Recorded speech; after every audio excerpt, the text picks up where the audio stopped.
Hello. Good morning. Good morning. Good morning. Mazel tov. The bris was yesterday? Yes. Very good. Yes, Baruch Hashem, everything went off okay. It's all Okay, good. good.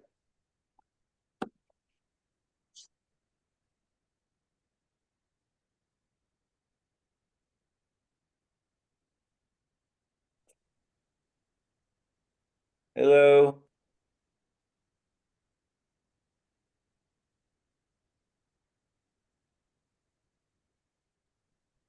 Hello, Harold. Hi. Good morning. I Good think morning. we're on 175. Hi, Abe. Hello there. Let's see.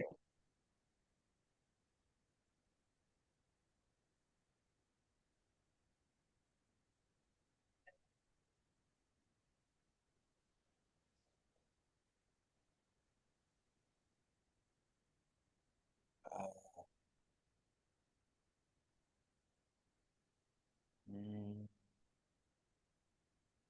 There we go. Daf Yomi. We're almost done. We are. Oh, that's it. Yeah. One more. Wow.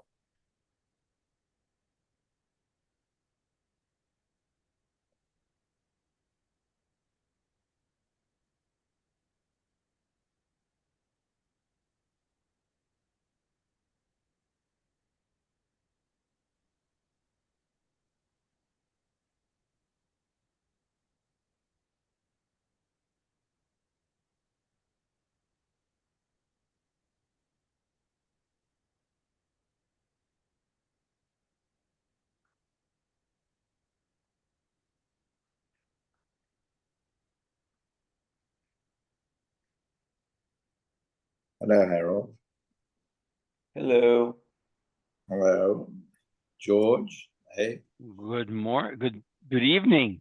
no, for George, it's for Abe. It's good morning. Yep. Boker Tov, Abe. Boker Tov. Boker Tov. How's everybody doing? Good. How are you Ma'anyanim feeling? ba'aretz. What's doing in Israel? I don't know, it seems, I'm in Yerushalayim, so everything's quiet. You go out of Yerushalayim, it's a lot of movement. On the trains, the Chayalim are moving around. Okay.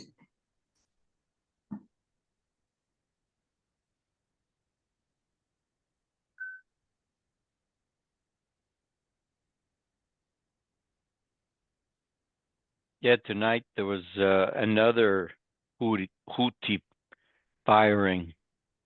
Wow. Yeah, that was in Tel Aviv. There was. Yep. George, Abe didn't hear that. They don't have it. I didn't hear it. It was In Tel overnight, Aviv. Tel Aviv. but they threw a rocket in. But it actually Houthis. they were able to cancel it way before, so it's a nuisance because obviously till they cancel it, everybody has to respond as if they hadn't. So. Right.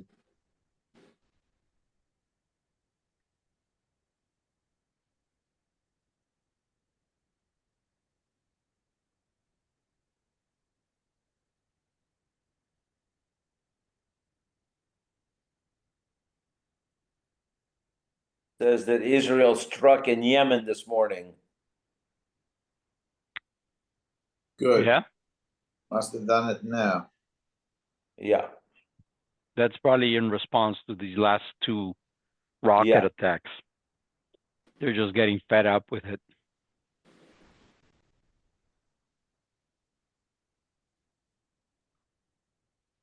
Good evening, everybody. Ernie. Hello. Kufa and Hay, 175. They started already. I mean, in Israel, they started already Sanhedrin. So. I know, but I think that's tomorrow. Yeah, tomorrow. Yeah, it's true. We'll start Sanhedrin too, because it's a small blot. We'll finish and we'll start Sanhedrin tomorrow, God willing. So, Hakanami Adam Asur Shalosh Beis Atzmo. People like a shchivmara, because he doesn't want people to think he has too much money, will make a statement like, oh, I owe $1,000 to Chaim Yankel. And therefore, why do we believe him? He might be just saying it because he doesn't want to appear more wealthy. So the Gemara says, "Ki kamer Rav Huna Hasam the nakat shtara." That's the only time we believe a shchiver or somebody who makes such a statement is if the other guy actually is holding on to a star chov that the shchiver owes the guy money. But just if we're relying on his word, we wouldn't rely it because of the issue of adam asui shulash biasatzma. So Michlad Rav Shmuel Shaloi Naked Shtara. So do you mean that Rav and Shmuel are talking in a case where the person does not hold a star, but that's a problem because Omar Tnu, if a Shchibara said to his sons, give, noisnim, that would be considered, if there's no star, and Malval Peh of it. And Rav Shmuel Damar Tarvayu, I'll pay in a goy v'lomen ayorshim lomen lakuchos. The case couldn't work because according to Rav Shmuel, an oral loan that was not documented with a star, you can't collect from Yorshim. So El Amr of Nachman, I divided the Naked star. Both cases are talked about where the lender's holding a star. Lokasha, when is the Shchiv Mara believed? And the Baal Chov has the star, that the star has been Mekuyim. It's been certified. But Rav and Shmuel says we don't believe it because Lo Mekuyim. We're talking about a star that was not certified in Bezdin. Therefore, Im Omer Tnu, if the Shchivmara, who is the borrower, says give the money to the guy, it's as if Kaimel L'Shtari. There's a certification of the star. And therefore, now it's not considered a Maval Peh. If Lo Omer Tnu, but if he didn't use those magic words, Lo Kaimel L'Shtari, the star was not certified, and then you can't collect from the Yorshim. Okay. Omer Rabba. Shchivmara Shomer Mona L'Ploni Biyadi. A Shchivmara says, I owe Chaim Yankel $1,000. The Omru Yisoymin Paranu Chayvzeh. The Yisoymin say, we paid that off already, Nemoni. But if the Shchivara says, Tnu Mana L'Ploni, give it, the Omru Yisoymin Paranu, and the Yisoymin say we paid it, then Eina money. So the Gemara says, Klapi Laya, that doesn't make any sense. The opposite makes sense. Im Omar Tnu Mana, if the Shchivara said give, Kivin de Paska Vun Milsa, since once he said Tnu, Ikalamema de Pare,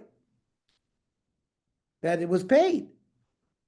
But Mana L'Ploni Biyadi, but if he says, oh, you know what? I owe him money. Kivin Shloi Pasak Avun Milsa, he didn't weigh in and say Tnu, maybe Ikalamema de Lo Pare. Maybe there's a Havamina to think that it was not paid, and we don't believe the Yisomim. Ela Iyet Marachi Yitma. Shchiv Marash Amar Mana L'Ploni Biyadi. Ishchibra says that I owe $1,000. V'Amar Yisomim Chazer v'Amar Lanu Abba Parati. And then the Yisomim say, later on, our father told us that he actually paid it. Then Ne'amonim, my time, Ad Kur Mitkar, he reminded himself about the debt, then he reminded himself that he paid it.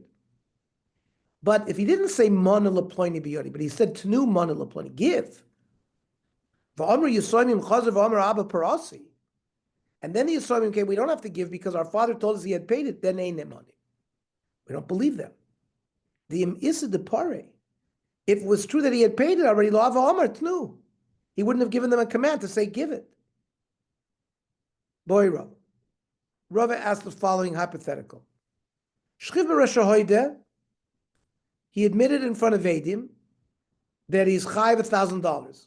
Mahu. Now, is a shchimer like a healthy person who admits in front of Eidim that he owes money, but that only works if the Bori says, Sarach Lomer Atem Eidoi. He has to mamish a point to the people there that you are my witnesses in order for the admission to obligate him. Or do we say, since he's a shchimer, oh, ain't Sarach Lomer Atem Eidoi. He doesn't have to specify these are my Eidim. Similarly, Sarach Shiyomer Ksuvu, Does he have to tell the Eidim automatically to write it in order for them to be permitted to write it? Oh, ein tzarich lomar ksuvu. Once he says atem edoi, he doesn't have to add the phrase and write it. And this question revolves around the issue of adam mishata b'shas misa. Does a man become confused at the time of death? And maybe he's not serious about what he's saying. Oh, ain't adam mashta b'shas misa. So Basra the boy, after they asked the question, he answered it, Rabbi, that ain't adam mashta b'shas misa. We don't assume that a person on his deathbed is going crazy. He's actually serious about his statement. And therefore his admission is mechayev him, even if he didn't say atem edoi. As we've learned many times, that just the oral declaration of a shchimera is as if it was written in a shtar and given already. And they have the reshus to write a shtar, even if he didn't specifically tell them write it. Not a bori. A bori wouldn't, a healthy person would have to say ksuvu and atem edoi, but a shchimera gets these leniencies because we don't want him to be concerned, because it might make him sicker. Now this is, you would have thought, and this happens many times in Shas, that this Mishnah would have been one of the first Mishnahs in the whole Masechta. Instead, it's like the last Mishnah. It's crazy. As you'll see in a minute, this lays the fundamental grounds for how a shtar works. Hamavas chaver b'shtar, goyvim in a chosim mishubodik. If a person Reuven loans Shimon money, and the loan is documented in the shtar signed by Eidim, then, and let's say it was dated January 1, the loan, and he comes to, let's say he was supposed to pay the loan June 1. He comes June 1, and the borrower doesn't have any assets. But as of January 1, he had a piece of land. And Shimon sold that piece of land to Levi. Well, he couldn't, because that land, there was a lien on that land since it was, if he's not allowed to sell it after the date that the loan was funded, or if he sells it, the Mav has the right to go to Levi and take the land back as payment if Shimon doesn't have funds. That's called mishubadim. That's called there's a lien. Not just free and clear assets that is in the hands of Shimon, like cash or metaltalin. But even if he sold off a piece of property, but there was a prior shibud, a prior lien on it. However, if a loan is documented not with a shtar, but al yedei eidim, there were eidim there who could come to court and testify, yeah, I saw Reuven loan Shimon $1,000, but it's not written in the shtar. That's called a malval peh. That's an oral loan. And goyvim in a chasam b'dei chayrin, and you can, when Reuven comes to collect from Shimon on such a loan, you can only collect from free and clear assets that he has in his property at this time. If he sold it off after the loan was made, Reuven has no claim on it. We'll see in a minute that why this is, because buyer beware. See, when a loan is funded through a shtar, it had a call, it had a voice. Think about like it was published in the LA Business Journal. Like liens and certain transactions have to be published in a legal journal on a daily basis. Why? Because people scour that. So if there was a loan with a shtar, people would have known that the land of Shimon is meshubit to the loan. And buyer beware. And if he buys it and it's taken away from him by Reuven, he should have known about it, because a malval shtar is published and people know about it. A malval pen, nobody knows about it. So we can't harm purchasers of property because they didn't know that there was a lien on that property. Okay. Now, hotzi alav tzav yado shu chayv lo.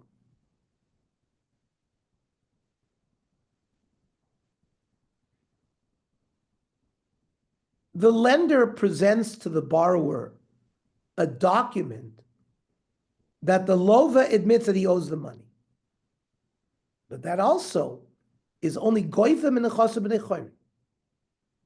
The malva can only collect from free and clear assets, not from assets that were sold, because it wasn't published. Now, now a new case. Orev hayotze la'achar chitum shtaros. That means you have a shtar, and it was signed by Eidim. And after the Eidim signed, it says that Chaim Yankel is the co-signer. Goyvim in chasim b'nei chayrin. If the lender goes to the bar and the bar has no money, and he goes to the Orev to collect, he can only collect if the Orev has free and clear assets, not from assets that are mishubad, that the Orev has sold off. Because at the time that the shtar was published, the Orev was not mentioned there. If it was, we'll see, then the lender can actually get assets from the Orev even if he had sold off a piece of land. Okay. Now the last piece of this Mishnah, the last piece of this Masechta. Yeah, I don't think there's any more Mishnahs. This is the last Mishnah. Oh, it's been 175 blot of Bava BAsra. That's mamish 6 months of learning the same Masechta. It's the longest Masechta in Shas. We can take a good deep breath that we finished it, God willing, tomorrow. Ma'isa ubal ifnei Rabbi Shmuel. So one of these loans with the Orev only listed after the chasimas of the shtar of the Eidim came in from Rabbi Shmuel. The Omar goyvem in a chassid b'nei chayrin. Rabbi Shmuel knew the halacha. He says the malva can only collect from free and clear assets of the Orev. Omar lo ben Nanas. Ben Nanas was another Tana. You know what? The malva cannot collect from the Orev at all. Amar lo lama. So Rabbi Shmuel said, why not? Amar lo. Somebody's choking somebody in the market because the guy owes him money. And somebody walking by sees what's going on. And he says to the guy who's choking the person, says, leave him alone, I'll give you the money. Now, if this guy who is the mafia guy comes eventually to this guy who said, I will pay him, I will pay you, Potter. Shalo elim also ilveyu. There was no real transaction. He was trying to save the guy's life. And it's not that the malva was soymech at the beginning when he funded the loan on this guy. The obligation is not created like that because it happened after the fact. So Ben Nanas is basically saying when an Orev signs after the fact, after it's been signed and sealed and delivered and funded, so the malva made the loan to the loiver without the Orev. And so says Ben Nanas, he's not entitled to any payment from the Orev. Ela ezehu Orev shu chayiv. So when does an Orev have to pay? When the Orev says, halveyu v'ani noitin lo. He's present at the time that the loan is funded. He says, lend it to him and I will give you back. Then chayiv. Because shekain alamunoso ilveyu. It was done with the trust that the Orev would pay him back if the other guy didn't have the money. And Omer Rabbi Shmuel, haroitza sheyachkim yasok b'dinei mammon. Rabbi Shmuel gives an eitzah to people who want to become wise. You should learn dinei mammonis. Money matters. She'ein lecha miktzah b'torah yoser mehen. There's no subject matter regarding amount of halachas and svaras greater than mammonis. Hein kemayan anoveya. It's like an overflowing spring. And if you want to learn Dinei Mamonis properly, you should serve Shimon ben Nanas. He's very sharp in Dinei Mamonis, as we just saw. Amr Ula. Now we're going to analyze this thing that we talked about in the Mishnah about shibud. Dvar Torah echad mavel b'shtar v'echad mavel pe goyvim nechos mishpat. Really, based on Torah law, if you lend somebody money, whether it was with a star, whether it was just in front of Eidim, you really could collect from Misha Ubadim, from land that had been sold off. My timer, Shibuda, Doraisa. This obligation of not only the Gavra, but the assets of the Gavra to the loan. And therefore, even if he sold off a piece of land before he could give it to the Malva, there's a Shibud on it, and that's Doraisa. Okay, okay, so the Chachamim changed the Torah law, which they do many times. And they said, no, we're going to say that a Malval Peh, who only does it in front of Eidim, it's not documented in the star, can only collect from free and clear assets. Why? Because people who are buying land, they're getting it taken away from them because they didn't know that this loive, these pieces of land were lien to the loan. So when they went and bought this piece of land, well, nobody knew about it. Well, based on that, well, if you're worried about the loss of the purchasers of land, why does the lender get to collect from the land that was sold off by a Mavel Bishtar? So the Gemara is Hosam Inu Ninu Da'afsidon of Shayu. A buyer of a piece of property that didn't do his due diligence. It's a famous thing if you made a Mavel Bishtar, the way I said it's published. And you can figure out whether the person you're buying land from has borrowed money. And therefore there's a suspicion that his land could be liened to the lender. So don't buy that land. So he brought it on himself. This is how Ula has interpreted the Mishnah, that really the Shibud is Midoraisa. Rabba learns Pumfak here. The Shibud on a person's complete property, including his land, whether you do a loan with a star or whether it's only in front of Eidim, you can only collect free and clear assets. My time is Shibud alav doraisa. This Shibud of a person's assets is not Minat Torah. It's a personal obligation that a borrower has, but it's not his assets. There's no chalos Shibud on his assets. It's a chalos, it's a gavra thing, alone. So, so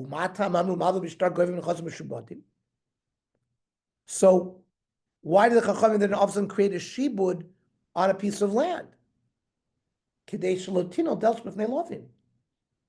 If lenders would not be able to secure their loan with a piece of land, nobody's going to loan money. So you see, there's always this push and pull between the Chachamim protection of the consumer, but they want money to flow into the system by lenders. So that's why they did it.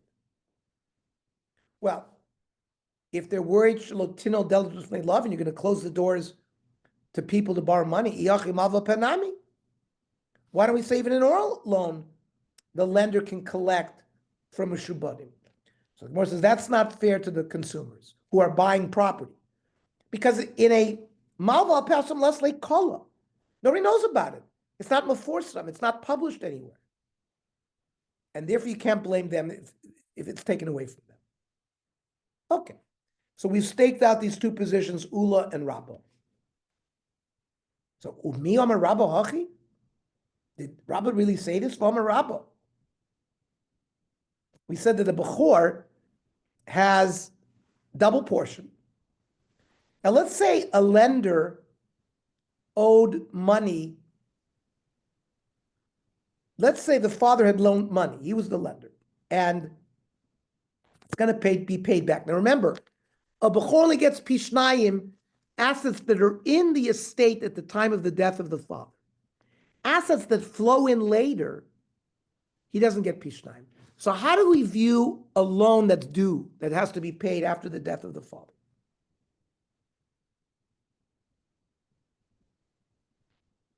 Now, Gavu Karka, If the borrower who had borrowed money from the dead father pays back with land the debt, then yeshlo, the Bechor has pishnayim. Think about it. Because what's happening is there was a shibud on that land from the time it was funded. So therefore, that land, as if it was already in the estate of the father. So when he died, that land, even though it hadn't been physically paid, there was a shibud of it. So it's considered in the estate, and therefore he gets pishnayim of it. But if gavu mos, if that borrower paid back with money, ain lo, because it only funds now. The money falls in now, which is 6 months after the father died.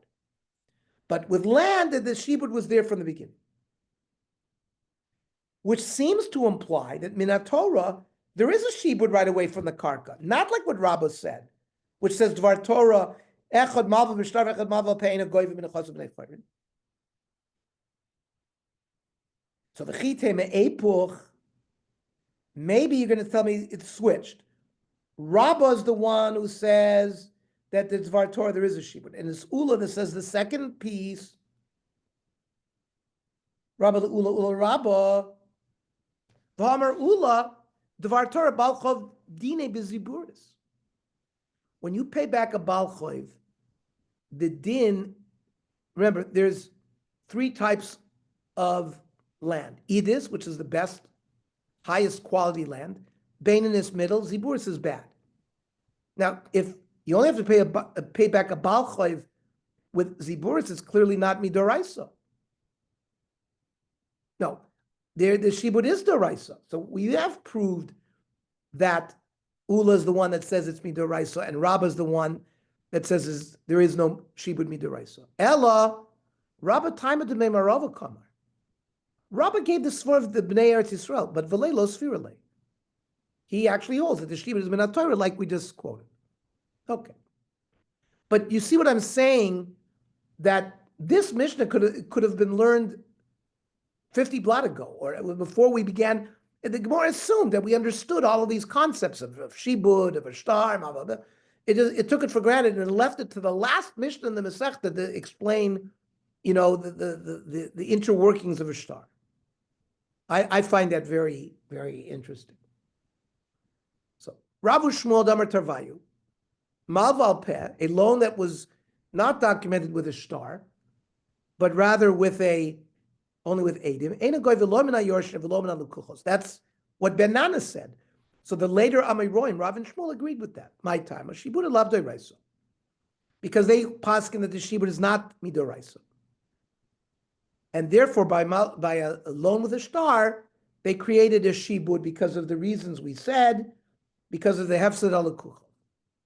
So, but Rav Yochanan, Rav Shimon Lakish, Damar Tarvayu, malval pe goy v'beinim in ayorshim. You can collect a malval peh from Yorshim and from Bayim. My time. Shibud doraisa. Shibud is doraisa. Meisvei, let's ask a question Rav Shmuel. Hachoifer bor b'shus Rabbi. You dig a pit in Rishus Rabbi. So you're chayiv. The nafal alav, and the guy who was digging the pit, a shor v'hargo, a ox falls into the pit and kills him. Well, potter, the Baal Shor is potter for killing the guy in the pit because he didn't dig the pit. The guy who dug the pit is chayiv. The la'od elashi imesa shor. If the shor dies in this fall, yorshe Baal Abor chayav l'shalem d'mei shor l'bayla. The heirs of the Baal Abor got killed. Right, the Baal Abor was in the bor and it fell on him. Have to pay the value of the shore to its owners.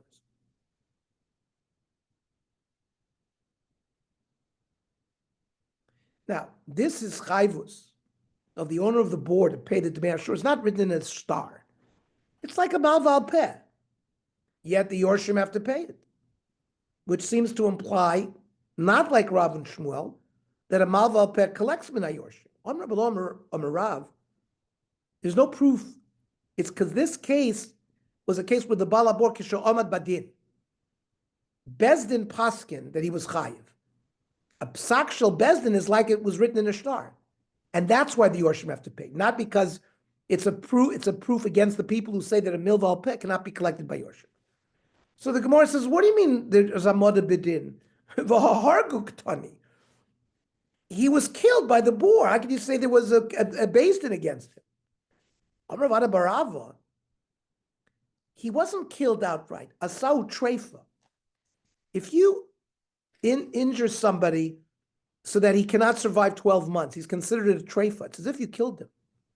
You don't put the person to death, but you caused his death. And before he died, there was beis din. There was Amoda Bidin. Therefore, Amoda Bidin is like having a star. And that's why they collected from the Yorshim. You know what? We got this Baraisa, and it said Meis Ukavro, that the guy died, the shore fell on the guy, he died, and they buried him. So how could there be Amoda Bidin in the period of time until, as a treif until he died? So an unusual case, says the Gemara. These dayanim were happened to be sitting at the edge of the bore when this shore fell on him, and in this instant, the dayanim paskin that he's chayiv, and therefore that there was Amoda Bidin. Okay, we've had other strange cases to fit. In order to make it fit, we have to come up with that case, but it's pretty strange. Okay, tomorrow, 7:00. Okay, 7:00. Daf Doc.